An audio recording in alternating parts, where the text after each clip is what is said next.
Mwezi wa Disemba umetimia kwa mara nyingine na wapenzi wa michezo ya maji wanaendelea kufurika katika ufuo wa bahari Hindi huko Diani kushiriki baadhi ya michezo. Miongoni mwa michezo ambayo inazidi kupata umaarufu ni jet ski au kwa wengine pikipiki ya maji. Kama anavyoripoti Tobias Chanji, jet ski ni mojawapo ya michezo ambayo haitakupa tu burudani bali fursa ya kutazama mnyama wa majini anayefahamika kama dolphin.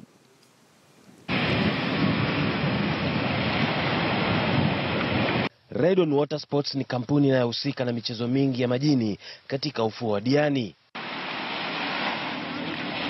Shinikizo ni kuendesha mojawapo ya michezo hii ambayo ni jet ski ama boti ndogo ya mtu binafsi. Baada ya mafunzo mafupi ni wakati wa kujitosa majini.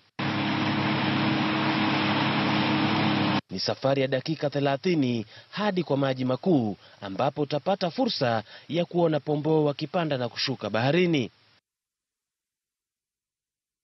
Unahisi hali ya utulivu ukiendesha juu ya maji na hata wakati mwingine kushindana. Wakati mwingine mawimbi yanakuwa makali kwa wanagenzi na itakubidi kupunguza mwendo.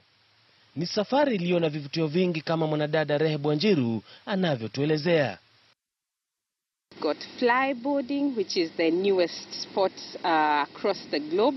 We've got banana boat rides that includes all family and kids. We've also got a new water slide that should give the family and friends a time together to have fun. Then we've also got the 90-minute excursion, which it's a combination of 2 excursions in one because it will include the Chale Island view and also you will do now the mangrove tour, which is a forest in the ocean. Na huku msimu wa sikukuu ukianza kushika kasi, michezo kama hii huwa muhimu sana.